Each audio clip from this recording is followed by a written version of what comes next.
Happy Monday, everybody. Welcome back into another corporate update here on Mining Stock Dailies. We kick off our week here. We're heading up to the great state of Alaska with the long overdue update from Alaska Silver. They do trade on the TSX Venture with the symbol WAM and on the OTCQX with WAMFF. The company is back on the Illinois Creek project, ready to commence a 6,000-meter exploration program there to expand Waterpump Creek and to do a lot of other things, include that Silver Sage area target that they discovered last year. So happy to welcome in CEO Kit Mars. Once again, Kit, it's been a long while. It's good to see you, and an exciting exploration season amongst you and the team. Yeah, it is. I was just out in the field with everybody. We were opened up camp about a week or a little more ago, and so everything is getting ready. Our two drills have been going through their spring maintenance, and they're done with that and ready to go. And actually on Wednesday, our first set of drillers for the first rig, we are using, again, more core drilling out of Stewart, BC. They've been with us since 2016, so a lot of continuity, and that allows us to have some of the same drillers back year in year again. And boy, that's they don't have to relearn what it is like drilling carbonate rocks for the first time. So it's very good. Second crew will come 2 or 3 days after that, and we'll have both of our large drill rigs going, one starting probably up at Waterpump Creek North. We're going to drill our first exploration holes to the north along trend, and then the second one will be starting down at Silver Sage. And the goal there is to figure out where the thick mineralization is. We have a big area to look at. All right, let's start with Waterpump Creek and expanding that resource. This is something you did update that resource earlier in the year, just with the big move in metals prices. So you thought it important. We talked about that previously in the year, but maybe let's talk about this drill program and where you are going to see, or you think you're going to see, those expansion opportunities for more ounces. Yeah, the main area for expansion will be the Waterpump Creek South target. We feel we have a much better handle now on the structure, whether it's a fault or a fold. We're still trying to figure that out, but it definitely is downdrop. The drilling last year got very close to hitting the mineralization. We had some very good sniffs, some good silver and lead numbers, so we know we're close. But we wanted to start off with a few shallow holes to get them done quickly and learn some knowledge there. And that's when you look at the plan view of Waterpump Creek, the resource, it takes a hard bend to the northwest as you're looking north. And that is where the original oxide discovery that Anaconda made back in the 1980s. But the trend and the structure goes continuing to the north. That shows in geophysics and elsewhere. And so there's a good chance we should get some continuing of the mineralization that way. We've never tested it in the past, so we'll have 2 or 3 short holes there, and then we'll move to a drill pad that's being prepared actually this week. And that'll be to test the extension of Waterpump Creek South. And that is really our best chance to really start adding to the resource. Okay. What were you seeing as far as any sort of data that kind of gives you these targets, the north target and the south target? And I know you've been, systematically, looking here, doing a lot of early exploration work. But what are you using to kind of vector those specific drill targets? Well, the geophysics is very helpful.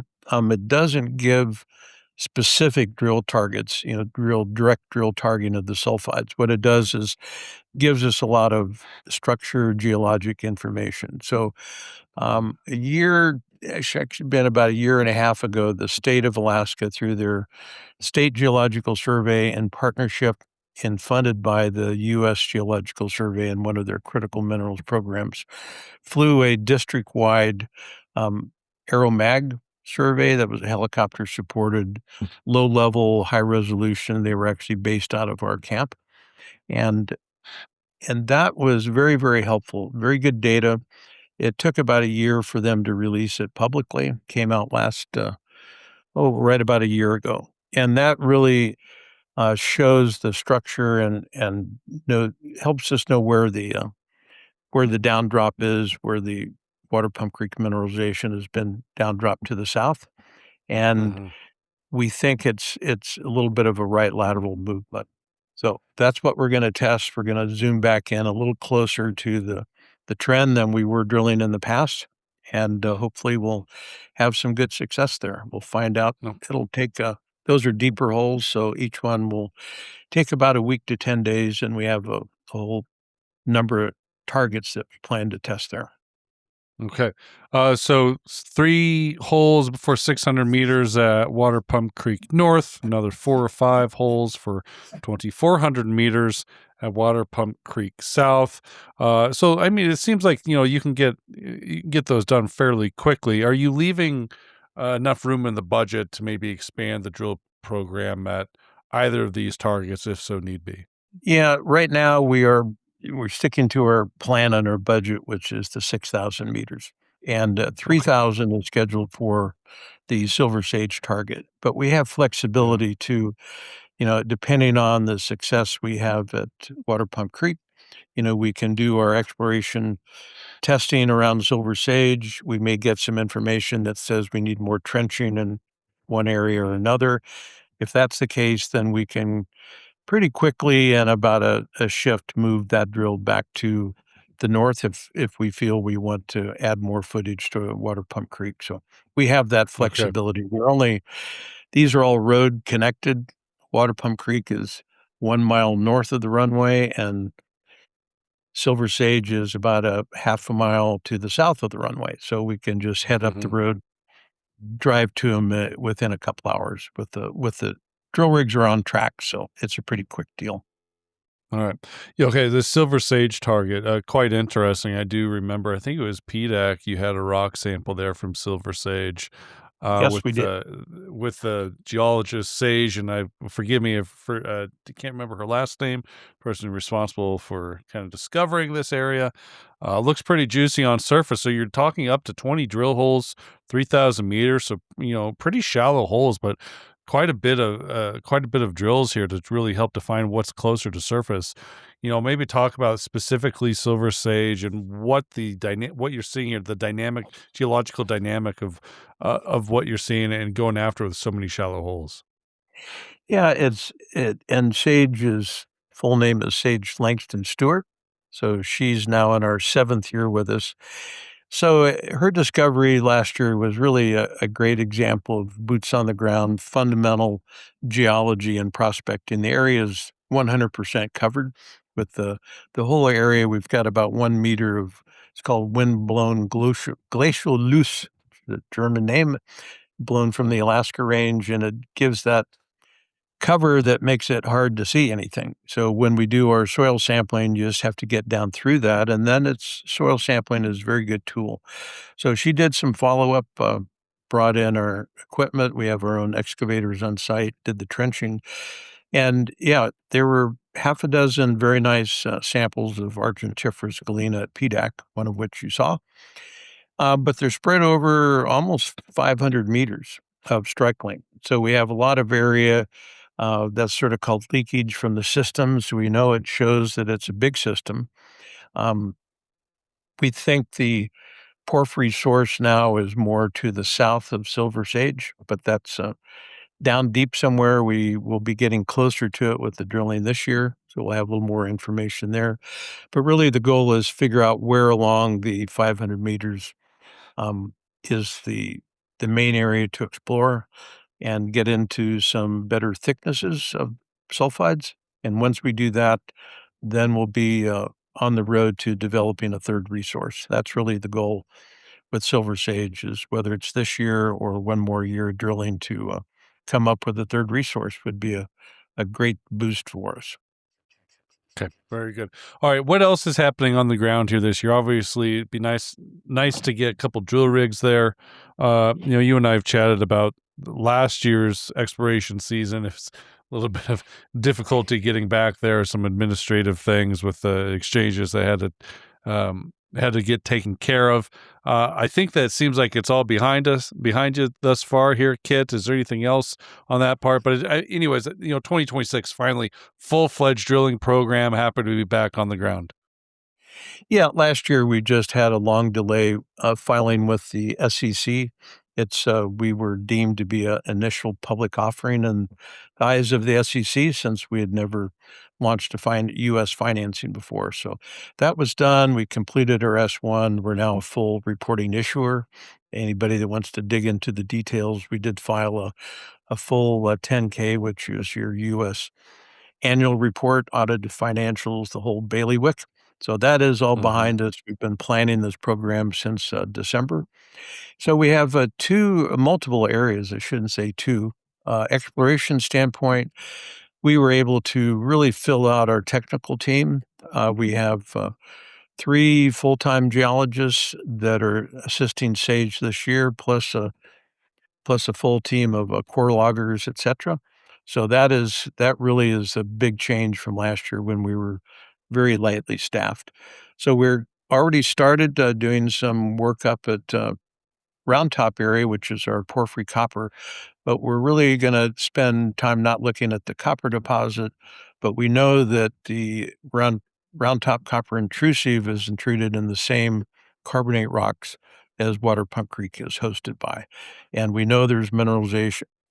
Up there, we drilled a little bit in 2018, and Anaconda drilled a few holes back in the 1980s. So we'll spend some field time there, be doing some shallow backpack drill coring to find things.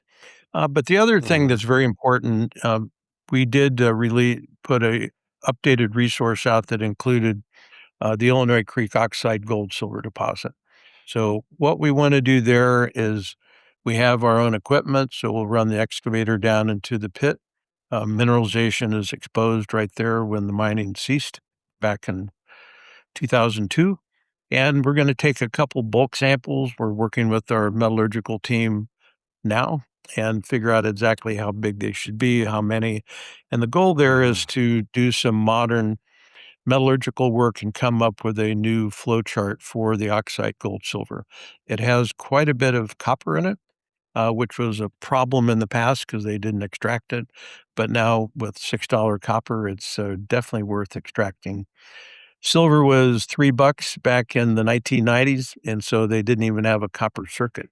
So we Hmm. need to add those recoveries, and then we can really do a better updated resource. And ultimately, we want to, if next time we can increase our funding, I'd like to do drilling on the west end of Illinois Creek, and it's open to the west, so that's a great place to add some ounces. And Right. it was a past producing mine, fully permitted. We have all the data, and so we're doing quite a bit of offsite baseline environmental work this year that'll be both for Illinois Creek, and also we would like to file with the state of Alaska a right-of-way application for the process to ultimately permit a road to the Yukon River. So those are All right. a lot of big things we'll be working on. Kit, what about the gallium? I know I keep on asking you this. Has it been? But it's been a while since you and I have last chatted. And any sort of movement or ideas of interest in the gallium there at Waterpump Creek? Well, it is number one on the critical mineral list, and it's contained within sphalerite, which is our zinc mineral. So we have done metallurgical testing on large composite samples, so we know the gallium is fairly continuous. We don't have a gallium Mhm. resource as such, because that would, and we will be looking at that, retesting all of our several hundred, ore intercepts. But we've been working with a Japanese smelter refinery that they Mm. do have the only known process to extract gallium. We know we can pull it out of, or they can pull it out of the zinc. And so we have one proposal in now to the U.S. Department of Defense, and we'll be filing another one, I think, the end of this week. And the goal there is to get some funding through the U.S. government to advance the gallium portion of Waterpump Creek faster. and that will include more metallurgical testing and some large-scale testing on recoveries. So that's going to be important going forward, and hopefully we'll have some news. Be great to have some non-dilutive financing to move that part of the project ahead. Just to step back a little bit from the big picture, I mentioned the water round top, and it's really called the TG and TG North, named after Tim's Gosson many years ago.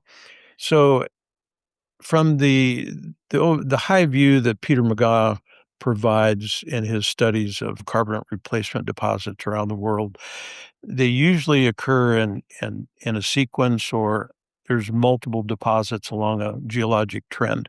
And he originally proved that in northern Chihuahua, where he did his PhD, and also moving into Arizona, very famous copper deposits started out as carbonate replacement, and such as Bisbee, Morenci, and others.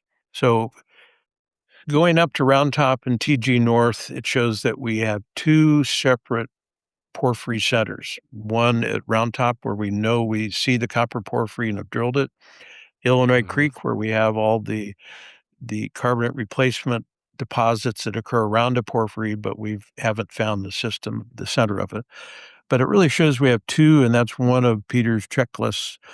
Being on Main Street in our part of, these are the first carbonate replacement deposits discovered in Western Alaska. We know we have two different systems, and that just shows it's a great district, a lot of potential, and we're starting to open Mhm. that up this year. Okay, very good. All right, Kit. Excited for you and the team to get real, a lot of exploration work done this year.